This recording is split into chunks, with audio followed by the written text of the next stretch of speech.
আজকে জানেন যে আমরা একটা বিশেষ কারণে এখানে উপস্থিত হয়েছি যে আগামীতে ডেঙ্গুর প্রভাব বাড়বে, অর্থাৎ অলরেডি ডেঙ্গুর সিজন চলে আসছে।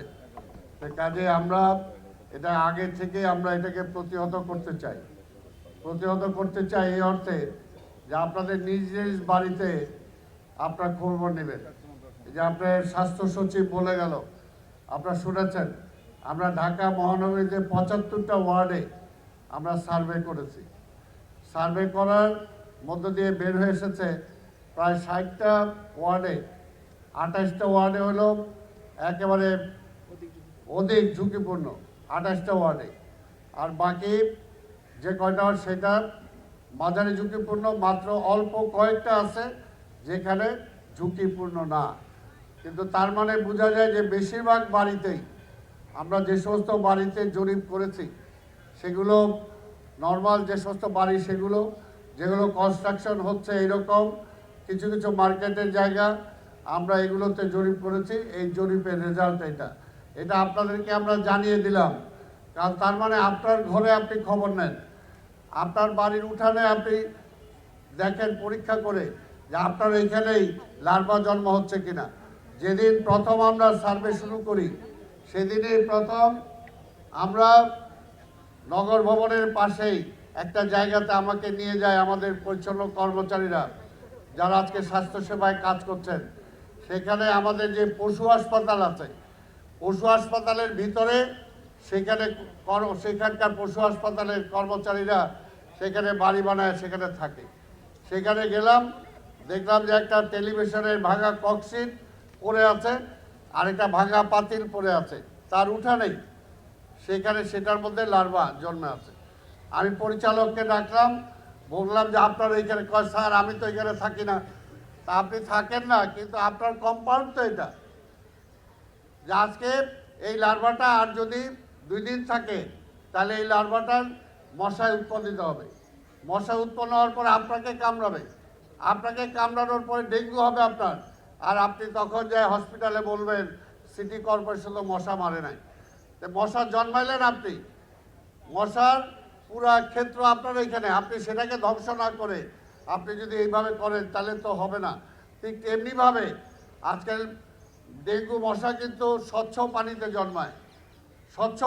জন্মায়। কাজে আমাদের প্রত্যেকটা আঙিনা, প্রত্যেকটা বাড়ি, প্রত্যেকটা ছাদ, প্রত্যেকটা রাস্তা আমাকে পরিষ্কার রাখতে হবে। এটা সবাই আমরা খেয়াল রাখবো। কোনোভাবেই দেখেন, আপনাদেরকে আমি চ্যালেঞ্জ দিয়ে বলতে পারি, যদি আজান নামাজের পরে আপনার 7টা 8টার মধ্যে ঢাকা শহরে বের হন, কোথাও কোনো আবর্জনা দেখবেন না। কিন্তু আবার 10টায় যদি বের হন, দেখবেন যে প্রত্যেকটা রাস্তা আবর্জনা মুক্ত হয়ে গেছে, আবর্জনা যুক্ত হয়ে গেছে। এই আবর্জনাটা কোত্থেকে আসে? আপনারাই ফেলেন। তাহলে আপনারা না ফেললেই তো হয় যে আপনারা একটা সময় করে যে রাত্রে আমি আবর্জনা ফেলবো, সন্ধ্যার পরে আবর্জনা ফেলবো, রাত্রেবেলা এই আবর্জনাটা সিটি কর্পোরেশনের কর্মীরা নিয়ে যাবে। আপনি 24 ঘন্টা আবর্জনা ফেললে তো সিটি কর্পোরেশন 24 ঘন্টা সেটা নিতে পারবে না। তো সেই কারণেই দায়িত্ব আপনারও বলতে হবে যে দায়িত্ব আমার এই সিটি কর্পোরেশন পরিষ্কার রাখা।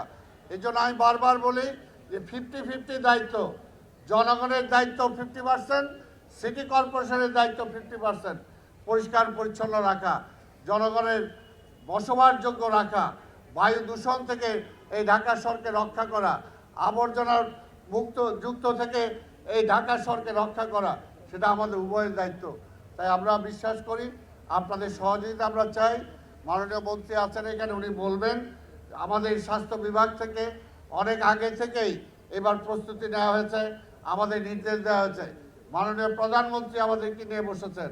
মাননীয় প্রধানমন্ত্রী আরও 2 মাস আগে থেকেই আমাদের বলতেছেন যে 2 মাস পরে ডেঙ্গু আসবে, এখন থেকেই প্রস্তুতি নিতে হবে। কাজে সিটি কর্পোরেশন এবং স্বাস্থ্য বিভাগ আমরা মিলে আমরা চেষ্টা করছি, যেখানে আপনারাও যদি কোথাও খবর পান, নিজেরা যে আপনার বাড়ির পাশের বাড়িটা পরিষ্কার করছে না, দেখেন আজকে কোথায় কী অবস্থায় আছি।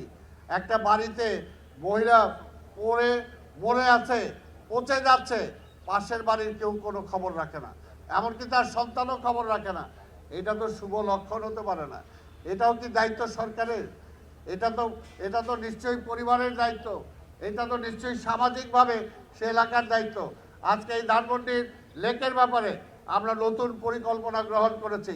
এই ধানমন্ডি লেকটাকে সুন্দরভাবে, কারণ এটা আমাদের দক্ষিণ একটা ফুসফুসের মতো, এখানে মুক্ত পরিবেশে নিঃশ্বাস নেওয়ার মতো একটা জায়গা, কিন্তু আজকে এটাকে বারবার বলার পরেও এটাকে কমার্শিয়াল মতো আপনারা বানিয়ে ফেলছেন। আমি বলতেছি যে এখানে মেলা উইদাউট পারমিশন, সিটি কর্পোরেশন জানে না এখানে ইজারাদারকে কতটুকু ইজারা দেওয়া হয়েছে, এখানে তাকে কে পারমিশন দিল এখানে এইভাবে মেলা করার। কাজে এইগুলোতে আপনার ধানমন্ডি সোসাইটি এখানে আছেন, আপনাদেরকে বলছি আপনাদেরকে কর্তৃত্ব নিতে হবে, আপনাদেরকে এগুলো দেখতে হবে, আমরা সহযোগিতা করব আপনাদেরকে।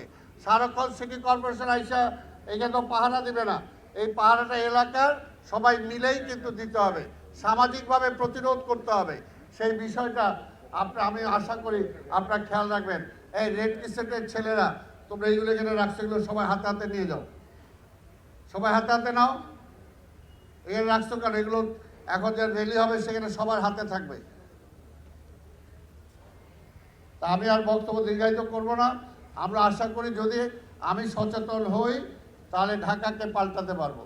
এই ঢাকা পাল্টানোর দায়িত্ব আমার, এই ঢাকা আমাকে ওন করতে হবে। আজকে ডেঙ্গু থেকে বাঁচতে হলে আমাকে পদক্ষেপ নিতে হবে।